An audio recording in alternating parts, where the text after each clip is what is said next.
So welcome back to So You Want Your Kids to Be Great at Sports. I'm Ben Russell and we're joined by normal co-hosts Kirk Bowyer and Nathan Tyson. And today we have a very special guest joining us to talk about his experiences in the world of professional football, and he's got some insights for us to share. We've heard a few of Nathan's in the past, but this is a former teammate of Nathan as well. We are joined by Adebayo Akinfenwa. Welcome to the podcast, Adebayo. How are you doing? Thank you for having me, man. I'm good. Just before we start, I just want to go on record that I was always faster than Nathan Tyson, but we had to kind of have this thing between us that he was slightly faster than me. But that's cool. I just want to go on record before we started. But go. This is going to be a great half. Yeah, if we can get any stories about Nathan on this podcast, it's brilliant. And we started off with who's got the faster pace. I think we should also go on, just before we get started, 99 in strength on FIFA. Adebayo, is that correct? Yeah. I'm a strong boy, you know what I'm saying? Like, strong, fast, skillful, like... Why are you laughing, Nate? You see, you're a bad bud. You're a bad... Nah. Right. Listen, it's cool. One thing I'll always say, and we'll touch on this, and it's the funniest thing, and look, we was grown, and I was lucky enough to team up with Nathan when we was very mature, senior players. So, and I think when you come to that, you kind of understand your strengths, you understand what you're good at, and listen, we'll touch on this, and a lot of people want to talk about the things you're not so good at, and it can make you insecure, but we laugh and joke, and we always say that. Me and Nathan always come together and laugh, and literally, there's no way on God's green earth he could beat me with one leg, and that's fine, you know what I'm saying? I'm not, and all jokes aside, but that was what we had, in the fence, where I do think people really struggle with not identifying their, and I say weaknesses, but things that they're less strong at. Do you get what I'm saying? So, but we'll touch on it. And it's cool. You touched on my strengths. Look, identify what you're good at and be comfortable in your lane. Do you know what I'm saying? So, my strengths was my strengths, as in just literally. But we'll go into deeper terms than that. But yeah, man, Nate had the pace, I had the strength. And if we could combine that, boy, we would have gone to the Prem. Oh, we would have been prime on. But we did, though. Don't get the game twisted. I used your legs, you used my strengths. We got promoted. Yeah, exactly. Got it done. So you sound like you built up a very good team, understanding as strike partners. But we are doing this podcast to talk to parents and coaches about some of the things that they need to support their children with if they want to be, great at sports. And you talk about, identifying weaknesses, and that's one of the things parents can help children to obviously identify and overcome those setbacks and those barriers. And I think it's important for us to go back and think about your early career, because that's the thing that we need to probably understand a little bit. So having done my research on you, I'm just going to throw a few things out there and we'll have a bit of a conversation. Go on, throw away. Born in Islington, London, Correct. And your idol growing up in football as a big Liverpool fan. I can see a Steven Gerrard shirt in the background there, I think, behind you. See that, yeah? Gee. Your idol was John Barnes. Yeah. Starting there then, how much looking up to an idol like John Barnes influenced you in the desire to want to become a footballer? Massively. I think there's a lot of elements that come into play. So I think there's, as you say, idols, and idols are kind of theoretically untouchable sort of thing. So John Barnes was somebody I saw on TV, and he was somebody who I was like, that's what I want to emulate. So that was that. And then there's, internal ones or closer to home. So I had my older brother. That was the person that I was like, okay, cool. I will try and get as fast as him. And he's 3 years older than me and strong as him. But John Barnes played a massive role because, you see things where you're like, okay, that's what I want to do. That's what I want to be. That's how, for me, I see the game. And I'll laugh because when I got into the game, I played nothing like him. But as a kid, everything I tried to emulate on the pitch. Went out to the playground and I was, every time I took on a player, it was John Barnes. And so the roles that idols play, or, people you look up to, they play massive roles. And John Barnes was that. I supported Liverpool. Like I said, I was born in London. I still get that question now that I haven't got a Scouse accent. How the hell do I support Liverpool? I get that, but he was the reason why, or part of the reason why I became a Liverpool supporter. So the role he played, as in wanting to play football, wanting to go out and play football. We're visual creatures as human beings. So I would see him on the TV. I'd see him either score a goal, take a free kick, do a skill, and straight away I wanted to go down to the pitch downstairs and try and emulate it. So that's what the part he played was, visually seeing something and then trying to emulate it. Yeah, totally agree on that. Totally agree. Was there anyone else in terms of idols in any other sports that you looked up to? No, do you know what? As a kid, I was football crazy. One thing I would say is, and I think it's changed now, I think when we was younger, we played a lot of sports, as in the playground in school, be it rounders, be it kick cricket, we played a lot of sports, but for me, nothing came close.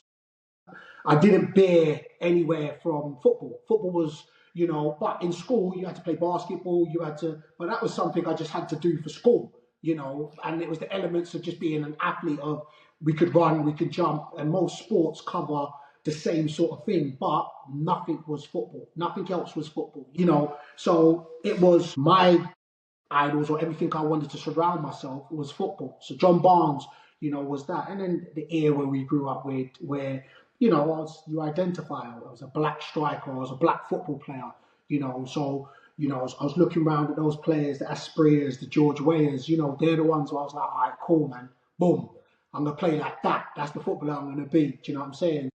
But in the sense of, I think as you go older, you then realise that there's a common thread in being not only a better athlete but a better person, and that transcends different sports. But as a youngster, it was just I didn't want to hear anything else but play football. And in terms of you as a youngster with the idol, John Barnes, and obviously developing this real passion to become a footballer, who was your family support network? You mentioned your brother, but who was your family support network that we have to have as relationship with kids? We have to sometimes hold them back a little bit and stop them from thinking that they're going to be the next John Barnes. We don't want to dampen their dreams too much.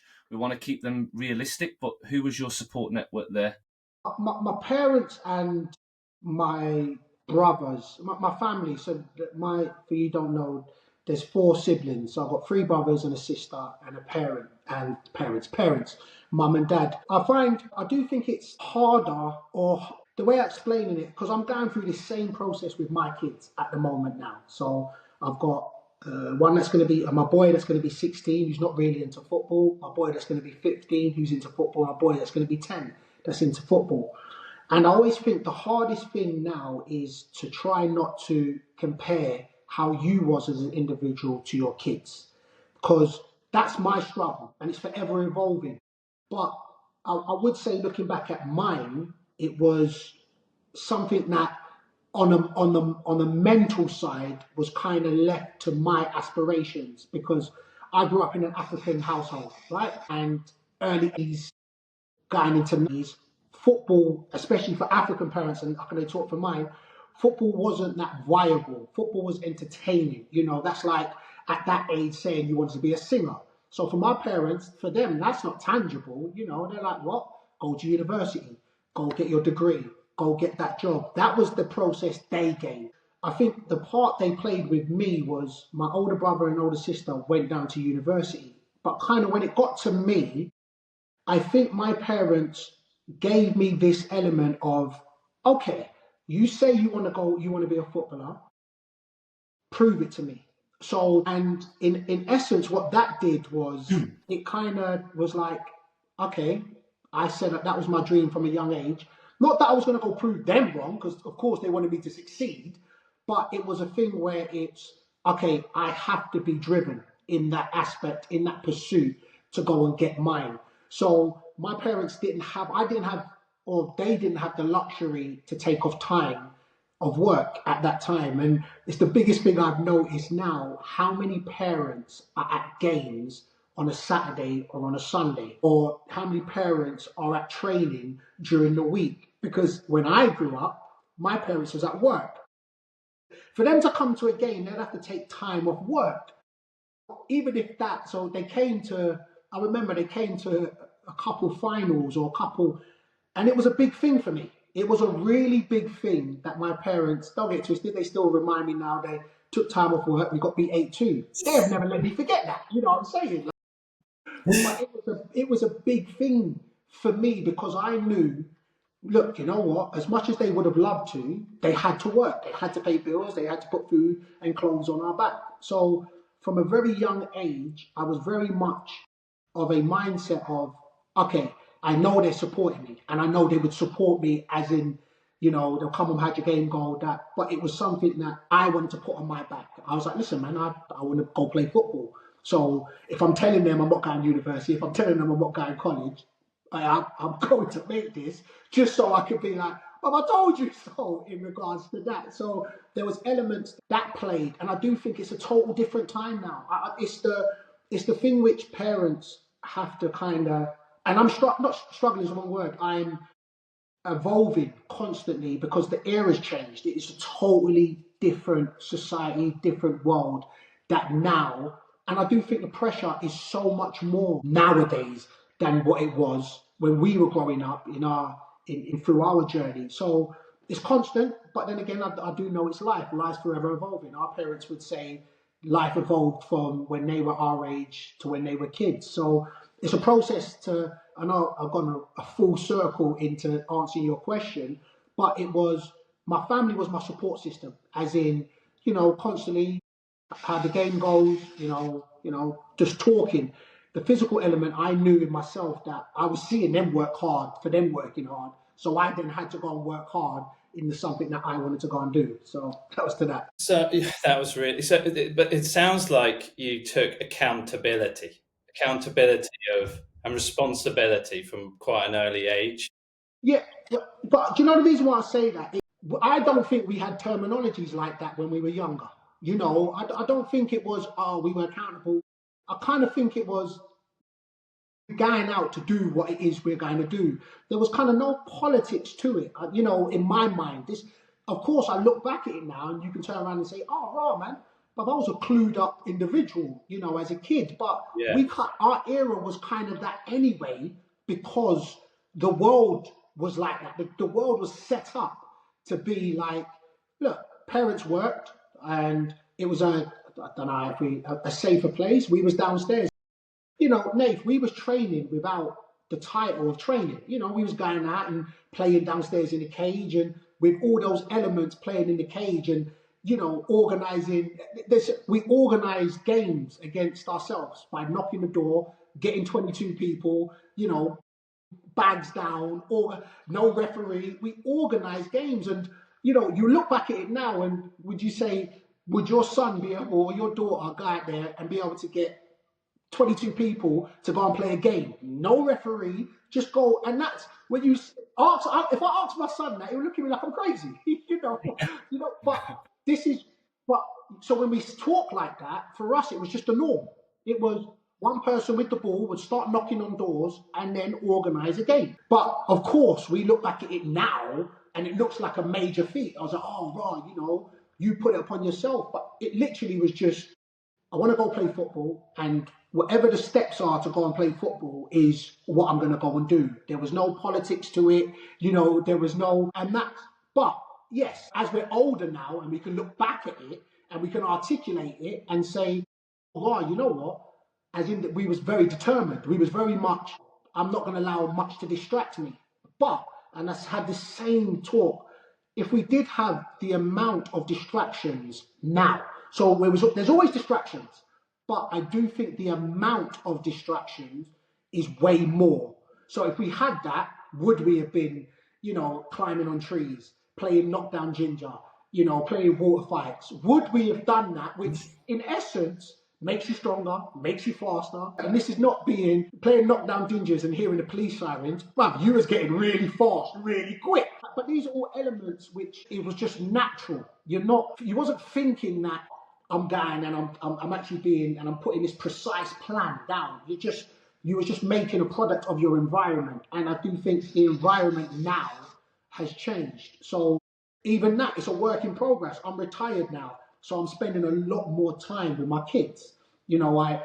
I'm seeing the world. When I played football, I was oblivious to it because I had to concentrate on being a footballer.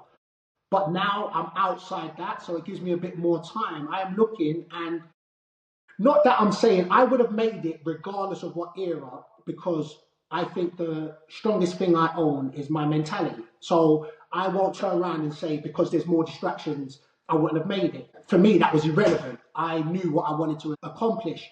But would it have been harder?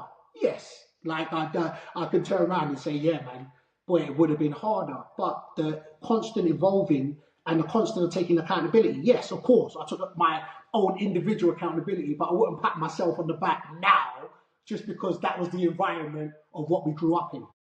Yeah, it just reminds me of stuff like when you're saying about the past. I remember going down playing on this car park behind these shops, and we'll be slide tackling on the concrete, and there's broken glass on the floor. Yeah, you're right. I asked my son, I said, "Oh, what did you do over half term? Did you go and see your friends?" "Yeah, I went to go and see my friends." "What did you do?" "Oh, yeah, we went down to this park, and then we went to the 4G pitch to go and play football." Oh, I'm laughing.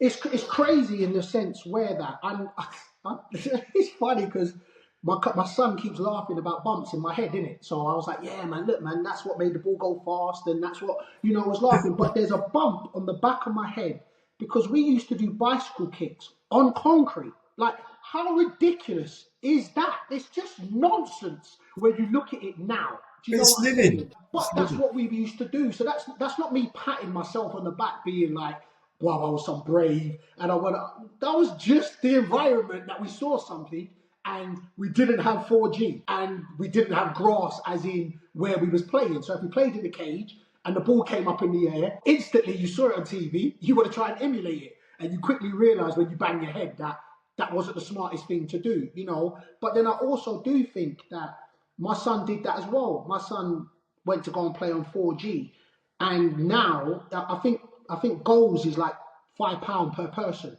So now there's an element of, oh, you actually have to plan going to play football now because there's a financial element in it, which again we didn't have. And if that was the case, if I had to go and pay, we didn't have excess money.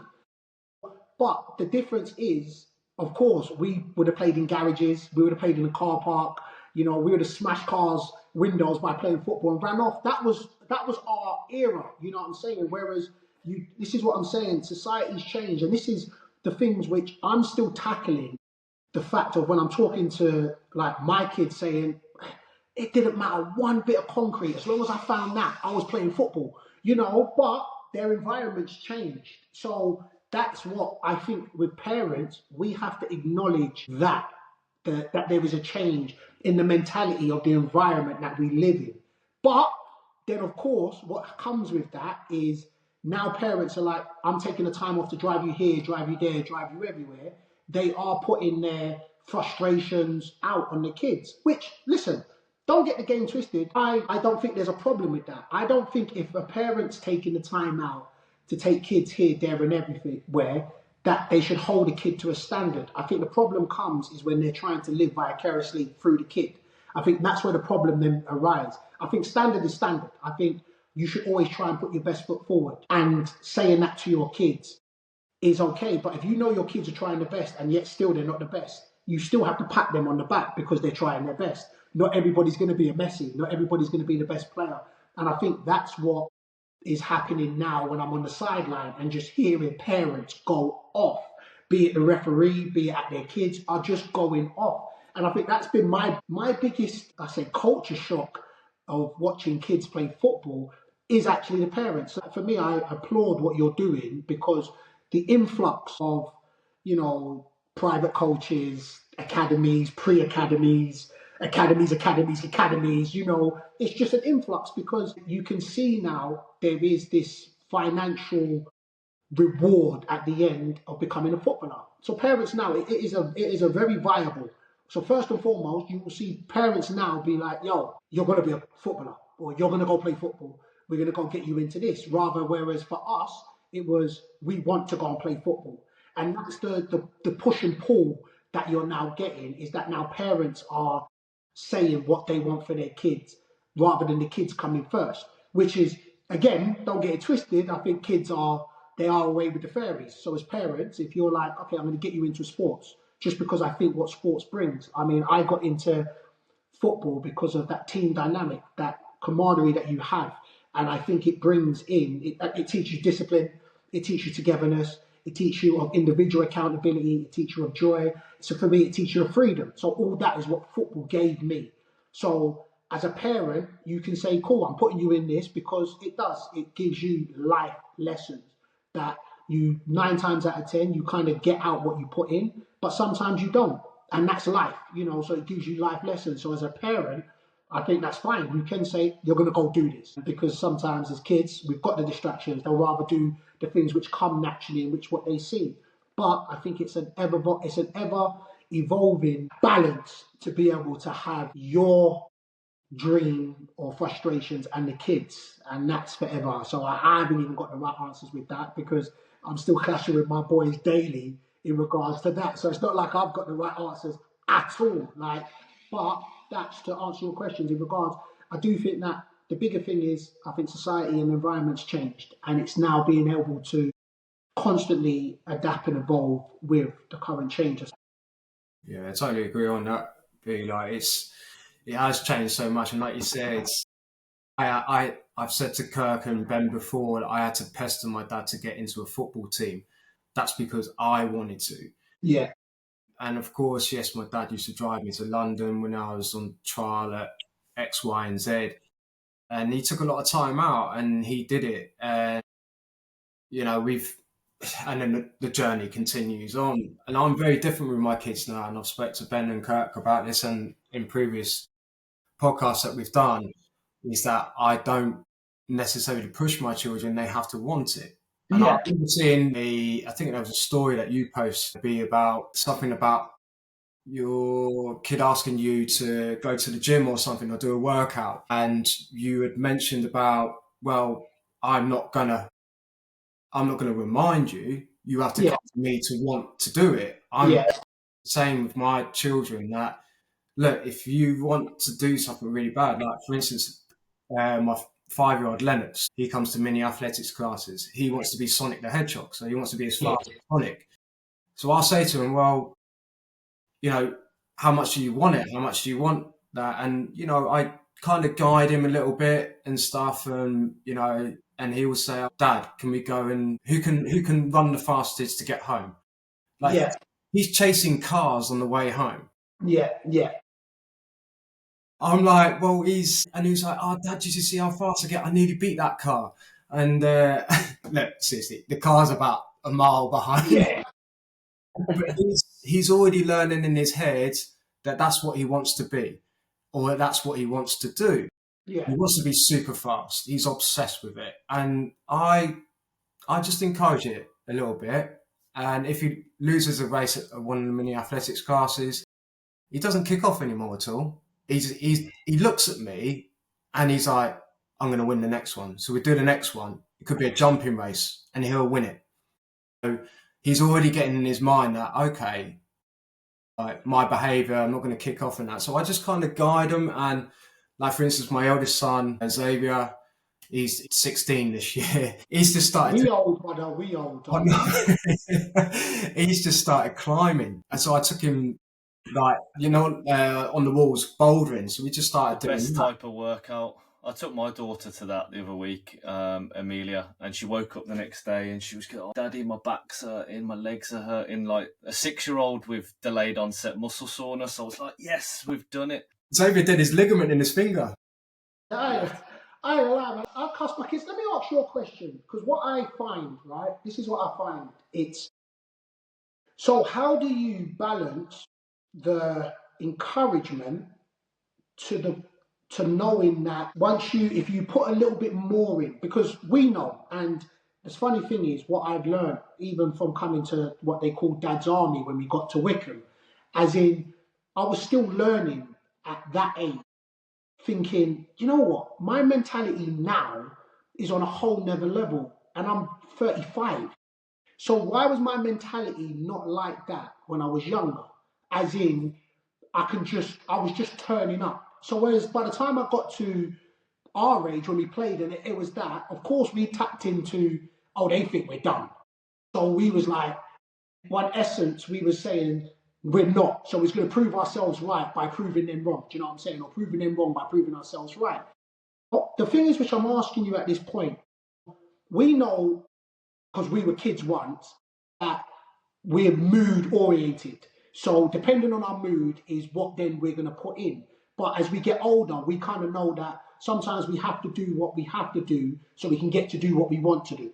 Do you get what I'm saying? And that's the question I want to ask you, Nate, is, so how do you balance that you're just going with the flow and then to then say push past that? Because if you push past that little bit of this is a little bit hard now, or I want to go play Fortnite, the rewards after that will be therefore significant, because that's the thing which, and I say this, and the reason why I'm throwing you to this question, and I'll answer it just so I give you the analogy, right?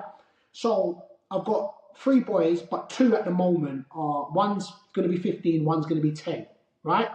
So the one who's 15 now, when he was 10, he was so much more as a natural footballer, right? Or maybe 8, 9, he was a natural footballer, but I was playing football. So I was very much of the ilk of, I'm not going to want it for you. Like that. Same with Jim. I'm very much of, you've got to want it because I wanted it.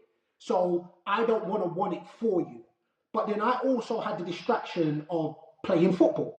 Do you know what I'm saying? So then he's come to me like now. So in the last 3 years, I've retired. So since 12, I've spent a lot more time with him. And he's like, oh, you know what, Dad? Like, we have these conversations where he's like, look, I want to get into an academy, this, that, and the other. But he talks a very good game, but then quickly he's mood orientated. So the distractions come in. And so he's like, oh, Dad, you know, if I'd started this mentality when I was 12, I would be better on, as in mentality wise. So that's the point which I'm like, so if I was tougher, if I was very much more, nah, man, I can see you going off left. But even though you going off left, I should pull you back in. But I was off the ilk like, you've got to want it. So I'm knowing the distractions because I've gone through that. How did you then balance that? Do you know what I'm saying? Which now with my 10-year-old, when he comes in and I'm a little bit more stricter on him than 15-year-old, if you understand what I'm saying. Yeah. So we had this in my family dynamic. So my eldest brother, obviously Leon, he made it professional. And not many people know this. But and then he had a bit of a torrid time down at Plymouth. It was horrendous. You know, what you can imagine what it was like in the 80s, early 90s, etc. So our middle brother, Robert, he had that same what you're going through with your now 15-year-old, whereas my dad didn't want to push him because of the bad experience that my older brother Leon did. So and to me, I was the one that was saying X, Y, and Z.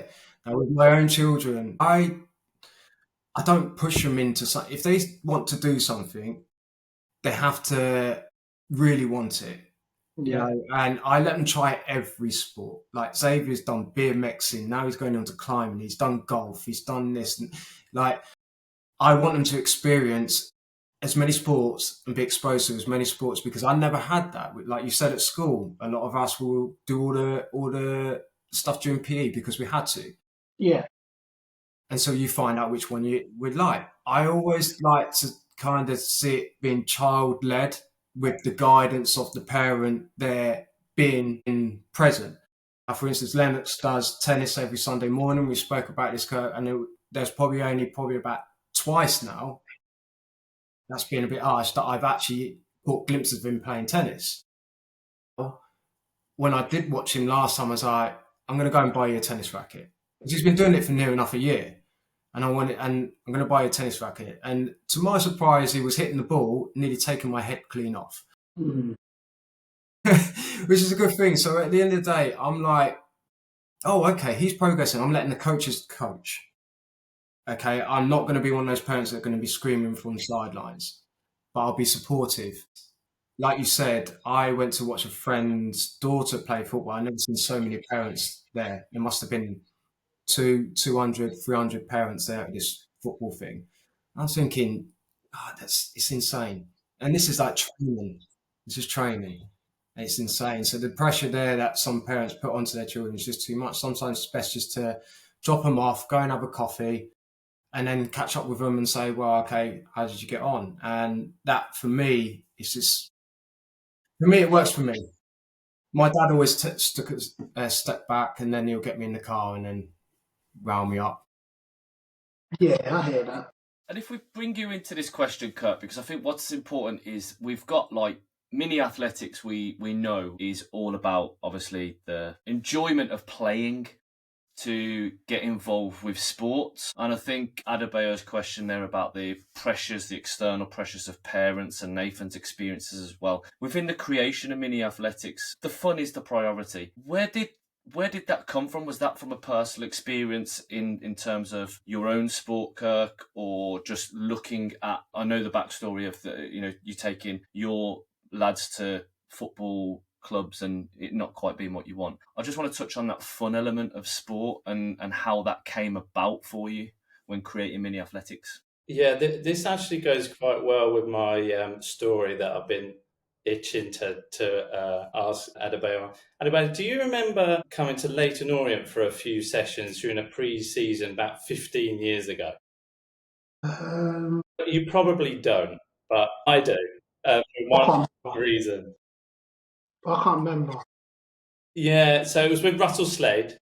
Yeah, okay. I remember. I do remember that slightly. And was I trying to get a club at this time? I think so, yeah. But you come down. I think you come down for some training, and then I think I don't know what happened because this is not the first time I've met you. I knew that, Kurt. Sorry, Kurt. I didn't expect you to remember this, but I will remember it for the rest of my days. Okay. So for anyone who doesn't know, I was the head of sports science at Leyton Orient and a fitness coach, right? And it was Monday morning, and we had this thing where the manager always wanted us to do something quite light on a Monday morning to get into that kind of routine, if you like. So we had the team doing some injury prevention stuff, and they were with them, one of the interns, and I was doing something else, and I came in, everyone was messing around. Not you. You were. I wanted to guess. You wouldn't tell him he was messing around anyway. Look at the size of him. There's 8 fitness coaches pre-season, right? And it's just one of those. And I was having a bit of a torrid time.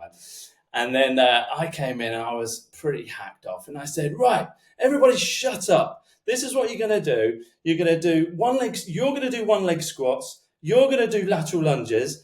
You're going to do, I don't know, whatever it was. Then I got to you.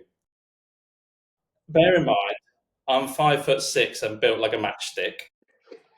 You looked at me, I looked at you, and I said, Joe, you can do whatever you want.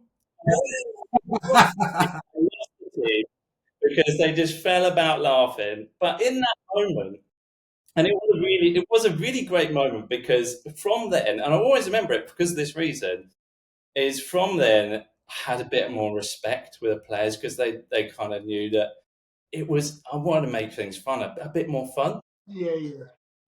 And I've got you to thank for that, so thanks. I say nothing. I always want to say, I know I was a big individual, but I'm a friendly guy. I'm just trying it out there. You know what I'm saying? I was. The only time is if you said that we had to go and do sprints and running, then I would have give you. That's the only time where I'm not a nice guy. I'm just letting you know. In this moment back in Leyton Orient, I think Kirk was about to tell you to do sprints and you must have pulled him a look and he just moved on. That's what I'm reckoning. It was great. But that's the only time. And my question is, what Who's the best coach you've ever had, and why? Best coach, as in, would you say, because I think coach is a manager, so as a manager. Yeah, yeah, okay, yeah, yeah. Listen, I'd say I think it's pretty easy for me because of the time we had. So mine was Gareth Ainsworth. So Gareth Ainsworth was my best manager, and I say this because when we and him met, I was 34. So I was a 34-year-old man. So I think at that time now, I was as comfortable with who I was, both mentally, physically, spiritually. So I think you learn from different managers. I can go through an array of managers which I always took something from. And a 21-year-old Akinfenwa needed something different to a 31 and a 34-year-old Akinfenwa. But I had managed to team up with Gareth Ainsworth. And I always think this, right? And it's funny you said this point in regards to that story. I think the testament of an individual is knowing when to put their foot down and when to take their foot off. I think to be able to go in there and be so comfortable in your own aura. And so Gafford was like, look, he knew how to get the best out of me at 34. And that's what I'd say. He was very much, I think sometimes, and Nath may took this, I think sometimes he took too much of the blame. And I think as individuals and as a collective, we have to take responsibility. And I think sometimes he tried to take too much of that. But then at the same time, I think if you have got a good bunch, you kind of acknowledge that and say, nah, man, look, we can't. We've got to take some of that slack, you know. And then again, you know, I always think that he was character led. And I think that's kind of what's gone out the game in the sense where I do think ability plays a massive part. And then I won't even take anything away from that. But then I'll also say that the things you can't quantify, I think you can't quantify desire. I think you can't quantify character. And being able to put individual characters as a collective. And I think for me, that was the strength of Wickham. You know, it was, again, we went through that and we talked. The team that got promoted was, I'm talking about maybe 80% of that team was written off. You know, and purely, I wouldn't say it was ability wise, it was purely just because we had reached a certain age. You know, with age comes experience, you know, so we was able to navigate our way through the seasons and control emotions. So it was, again, we said this, I was very okay with knowing I was never going to run past anybody. That was fine because I had Nathan's legs to do that. Nathan could have turned around and said, look, you know what? They've got a 6'5" centre half who's always going to try and foul me. It's cool. I'm going to go over and let B go deal with him. Cool. So then we was able to use one another's strengths and diminish the things we were less good at. And then if you can keep doing that as a collective, you are going to, and then that's checking ego. So that weren't being like, yeah, you see, you couldn't run. It's cool. Yo, Nathan, tag. Big pitch. I can't do that. I beg. Run them for man. And then I'll come on in the second half while they're tired and get the glory.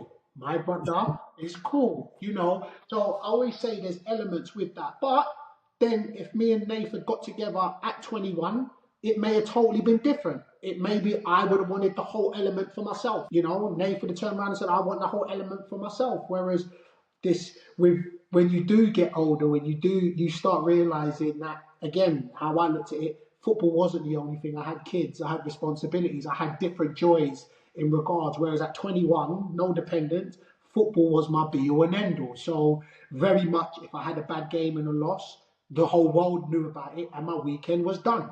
Then all of a sudden, when you get older and you're kids, you don't even have an opportunity to go and sulk because your little one's jumping in on your head saying, play, play, play. So you're like, all right, cool, man. Look, the game's done. It's cool, man. I'll deal with the game on Monday again. And so my best manager was a person who knew when to be like, I haven't even got to throw my weight around.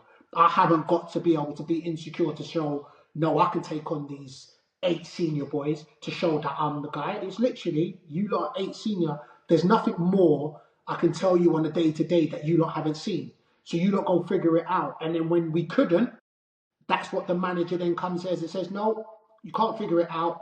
This is the direction we're going to go, and we follow suit. So for me, Gareth Ainsworth literally had that. He wore his heart on his sleeve, and for me, that related. I think we were different individuals. Always, and I'm comfortable with knowing I was a different footballer. I looked different. Character was my character, and I was comfortable with that. Gareth Ainsworth was exactly saying he wore these damn cowboy boots, leather jacket, and an open shirt, even when it snowed. He was a different kind of guy. Do you know what I'm saying?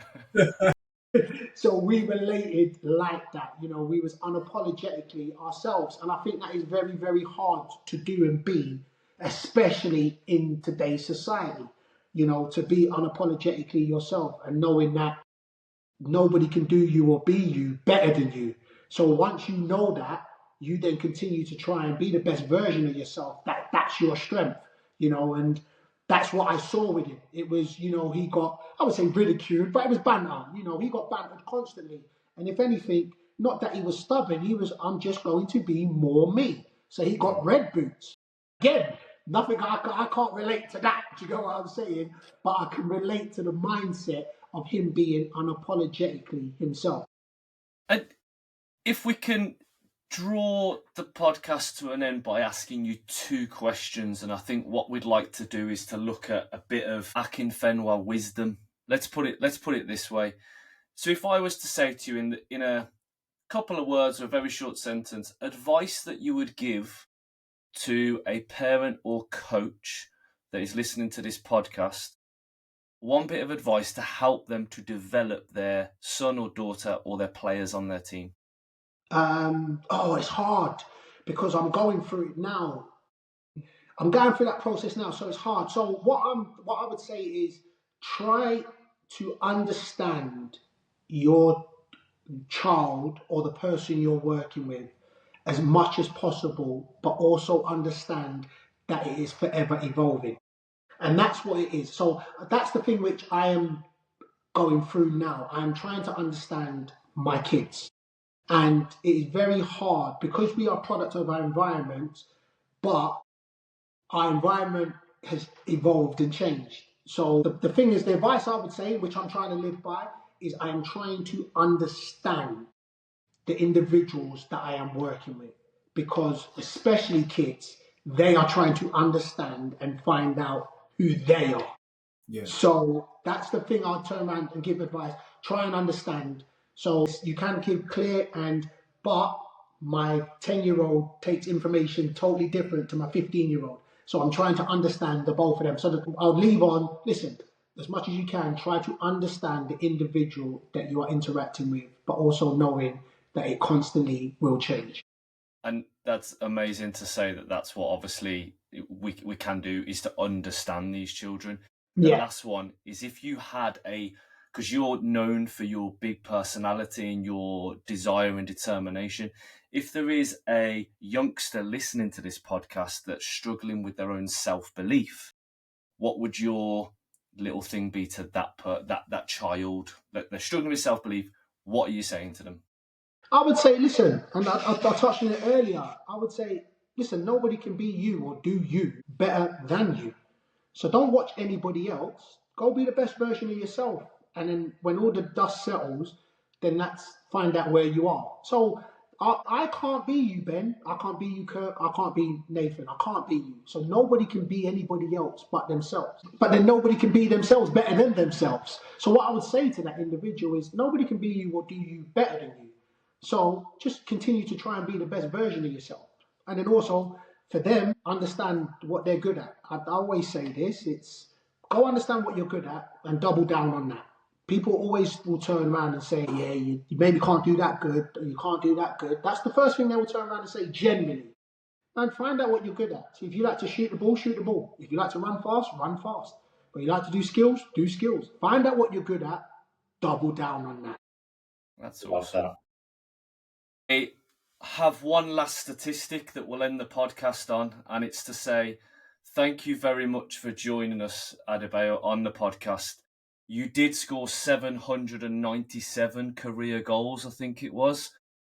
No, that's appearances. I would love to have scored 700. Is that appearances? I would love, because when he Wikipedia's said that, I let was me thinking, down there, I what must FIFA say. stat are you saying? I was like, What? I know you've had a Mate, long look, he career. said, what are you talking? third highest in the world, isn't it? I know, Is that that's close to that. appearances? We'll scrap that bit out. But what I was getting at I is, would keep that bit in. Yeah, I think you've keep that scored in. more goals than our man Nathan. Is that right? Yeah. Yeah, you have, yeah. I didn't know that. Well, I'm glad you told me that. Yeah, I got pushed to one side. No, because I had to set everyone else up because I was too quick. It's true, though. It's true. He did all the work. I told you, find a teammate or find people that do hella work for you, but you take the glory. That's why I went into football and I didn't go into tennis. Well, on that note, I think we'll say thank you so much for joining us. I've thoroughly enjoyed the chat. I think you are an absolute inspiration to anybody that is looking to get into any sport and have a long career, a successful career in showing you what determination, hard work and passion gets you. So thank you so much for joining us. If It was a total pleasure. If anybody's looking for inspiration, then I'd highly encourage you to go and check this man out on Instagram, social media, because you do put out some fantastic content. But we'll leave you to it, and thank you so much. Blessings, man. Thanks for having me, man. Keep doing what you're doing, man. It's needed. Brilliant.